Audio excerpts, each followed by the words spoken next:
fine specimen of 1970s fashion, the Candie's shoe. Candie's popularized the style of shoe back then. We used to call them slides. Some people might call them mules, but they were very simple. Just one strap across the front of the foot, nothing in the back, nothing at the ankle. Oh, they were great. In fact, check out any video footage of Blondie performing back then, see what kind of shoes she's wearing.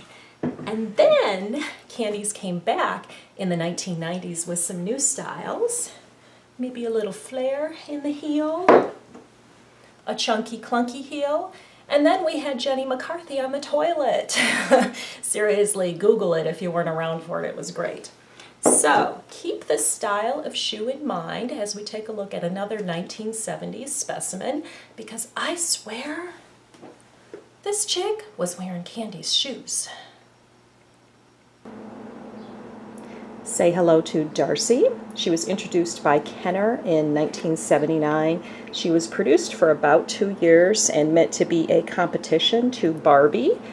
And first year, I think her sales were pretty good, and she was very heavily marketed. She was on TV commercials and just everywhere you looked. And second year, not so much. And so Darci went away, and Barbie remains to this day, definitely. But isn't she lovely? This is my Darci doll from childhood. And I absolutely loved her at the time because she was just so beautiful.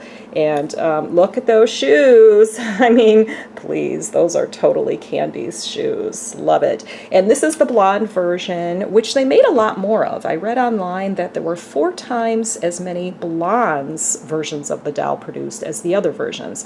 There was a red-headed Darci and there was a brunette Darci. And the fact that there were 4 times as many blondes probably explains why my mom did not buy me a red-haired one, because she would often look for red-headed dolls, and so they just must not have had any.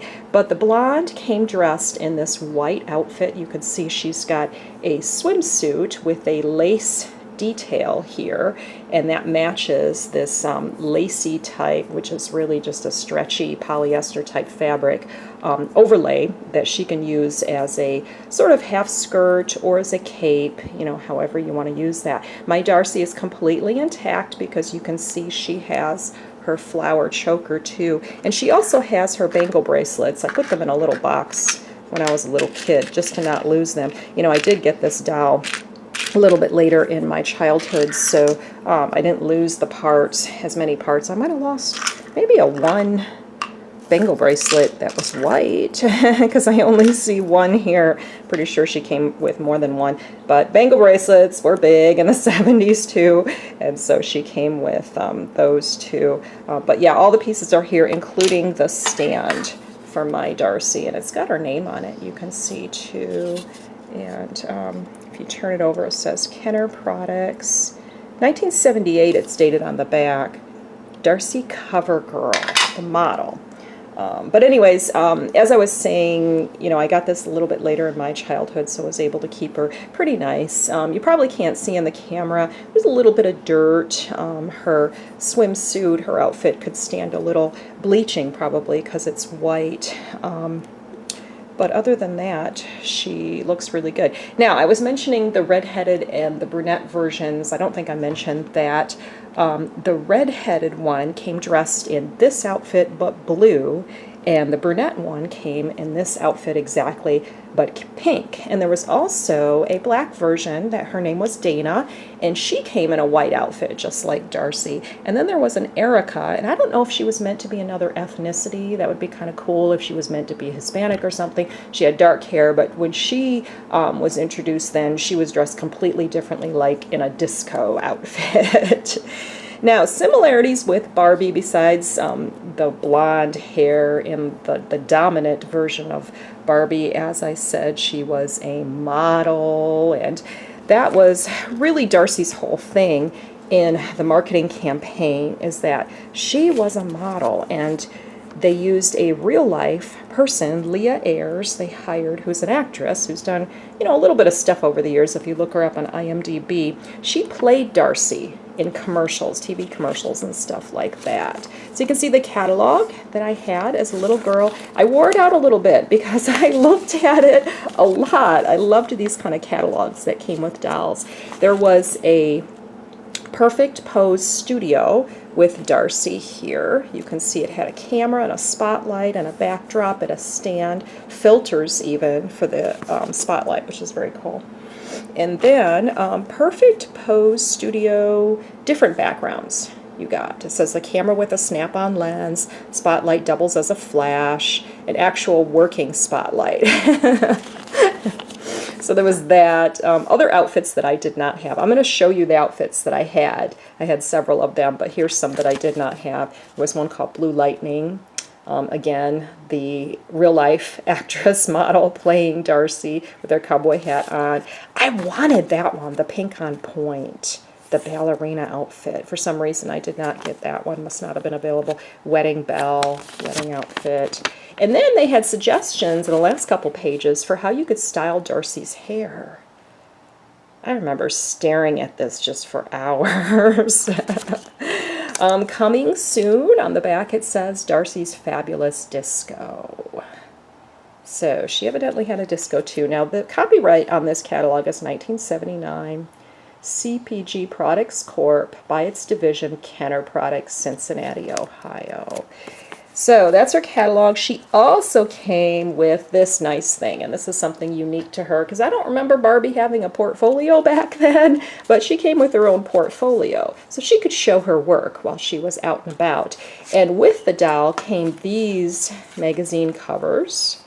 I think we got blonde, brunette, and redhead there. See how they got the pink, the blue, and the white chokers, so we show the different main varieties besides the Dana and Erica dolls. And then when you bought each outfit, you got a magazine cover too that you tore out of its perforation on the box. And then she had a new magazine cover to take with her. Disco Scene, New Woman magazine where she's running. We're going to look at that outfit next. And then New Woman magazine here, and Fashion Trends. So those show the 4 outfits that I had separately for Darci. Distinctions between her and Barbie, though, her competitor, she's a little bit bigger. You know, Kenner, they also produced the Bionic Woman doll at the time. And Bionic Woman was a little bit bigger than Barbie, too. She was like 12 inches high. Darci's about 12.5 inches, and Barbie was also known, or always known, to be 11.5 inches high. Hi, Elsa. Thank you for sound bombing my video. Kenner made the Dusty doll, too, which was a little bit bigger, 12 inches. So I guess Kenner just liked to make their Barbie-type dolls a little bit bigger than Barbie. You know, instead of the 11.5, they were all 12 or 12.5. So Kenner made Dusty, Bionic Woman. She also made Blythe, or they also made Blythe, which I have a Blythe doll downstairs. I would like to announce that I would like to show in a future episode. And I know that's going to be just crazy fun because I don't see them that often.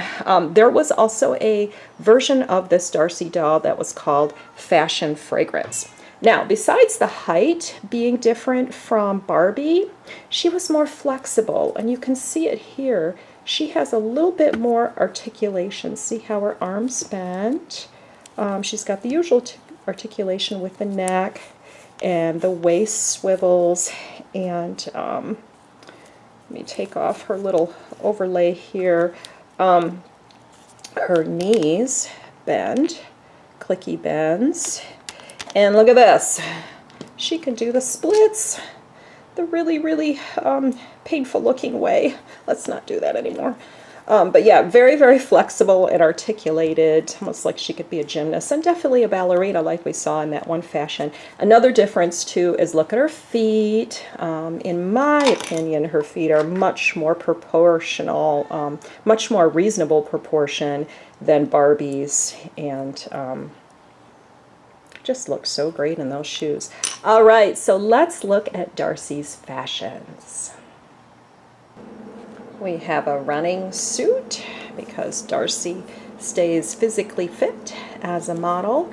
This one, you can see there's a jacket, there's a shirt underneath that's striped, and it's a different texture, different fabric, although it matches the trim on the sleeves here. In the catalog, this outfit is shown on our real life Darci as satin. Oh, I love that because satin was so big in the 1970s, and you heard me talk about that if you saw the episode of Terrific TV Toys on Cher in her dressing room by Migo. She had some satin slacks in her fashions, and I love those, some satin bell bottoms. And so satin was big. It would have been just amazing if they would have actually made Darci's running suit out of satin. That would have been very cool.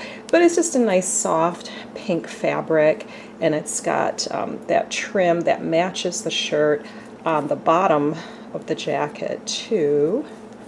These jogging suits were popular in the 70s. She's got her shorts on of the style that you saw in the 70s too. And don't you remember those shorts they had, the running shorts that had the stripe down each side as well? And then she's got knee socks and tennis shoes. The tennis shoes, running shoes, have a heart on the side. Each side, you can kind of barely see. A little bit of detail in the back as well because they have white trim. They're a little awkward on her feet because her feet have a little bit of lift to accommodate high heels, so they don't fit all that great. You have to push them quite a bit for them to fit over the socks. The socks are just stretchy type fabric, like a polyester, with those stripes that match the rest of the outfit. And she's got a visor on to protect her eyes from the sun as well. Boots with skirts, long skirts, that was a thing back in the 1970s, especially this kind of what we would call a peasant skirt. It was full and billowy, and this one even has a drop waist, which I like too. I remember seeing that in the 1970s. And look at these boots. These boots are killer boots, these knee-length boots in blue. They're like a blue vinyl, and they've got some detail, like a design on the front, you can see, and a little bit of detail on the heel as well, and a little bit of dirt. You can see mine has some kind of stain or something on it. I didn't really clean anything up. I just got it right out of the box downstairs. And then there's a suede vest with this. It's got a little bit of a different lining. It's like a one-sided suede-like material, this blue. And then her tie around the waist is has that same material on it, along with a stretchy sort of tie and short sleeve. And this is even what we would have called a peasant top back in the 1970s too. It's got elastic around the sleeve at the elbow, and then elastic around the neck, and billowy sort of in the like full blousey type sleeves there. So fashionable and so reflecting the 1970s. The jogging outfit, by the way, is called Running Free in this catalog. The peasant outfit, suit yourself. Shopping day, she looks her best in lovely skirt, blouse, and vest. And then, since we're going in the order that they appear in the catalog, we're going to look at Plum Perfect. After skiing, before the dance, hooded sweater, and smashing pants. And there it is. Look at that style. Is that not cool? Even some glasses, little sunglasses, lavender to wear with this, and such a sweet hood, and a nice thick sweatery fabric on this one. Look at the belt around the waist, which just snaps in the back, by the way, with the gold mask on to match her gold shoes. And she's got like sheeting pants that I think are meant to look like satin, like I was mentioning, so popular in the 70s. Oh, I love those gold shoes. Look at those. And we're going to see those one more time in the next and final outfit that we're going to take a look at for Darci.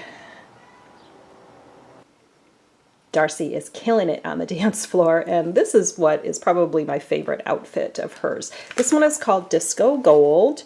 It says, swing hair, gorgeous face, her dazzling smile lights up the place. The golden pants, the top just so. She's the girl that steals the show. And again, we've got the real-life person dressed in the same exact outfit as this Disco Gold outfit. And you can see where my copy of this The gold pants, the satiny pants, have not stood the test of time because they faded a lot from what they originally looked like there. But yeah, they're just like, I don't know how to describe the material. It's supposed to be shiny, and it was once gold. And you can see it's gathered.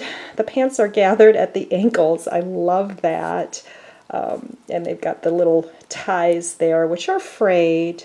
So this pair of pants, not quite, and I see a big, huge, big stain there. So this pair of pants, not quite in as good a shape as the other outfits. Again, with the gold shoes, the gold Candie slides. And this one, she also has her purse with it, so she can wear that small, light little purse on the dance floor with that gold tone beaded strap on it. And her bangle bracelets for this outfit are thicker, like a gold tone cuff. They're meant to be. I like those too. This shirt, nice textury, goldish with gold threading or flecks in it, is split on each side, and then it's over one arm. It's got a long flared out sleeve over one arm, one shoulder, and it just snaps in the back, you can see. So that is Disco Gold, and this is a beautiful doll who has stood the test of time. All my Kenner dolls, my Dusty doll and my Bionic Woman doll, they're all in pretty good shape. Like with Darci, I can still brush her hair pretty well with my doll hair brush. It's lost a lot of its curl, but I could probably style it. It looks good overall. She really is in pretty good condition. I want to note too that when Darci was introduced in 1979, she had an introductory price of $5.99, which I found kind of interesting when I read that online. And a lot of the information I presented in this episode, by the way, comes from a website called retroist.com, and I recommend you go there and check out what they have on Darci. They have a really nice story on Darci that has some interesting information in it. So there's my girl. Just love her, and she's going to head over to Studio 54. So we will catch you next time here on Terrific Non-TV Toys. Totally cool. Now I direct your attention as a footnote to the YouTube channel of a friend of mine, Blythe World 1972. That's B-L-Y-T-H-E, as in the doll of the 1970s, because she has the same Darci doll in the box. So you can see the front of the box and the back of the box. Very nice. So until next time.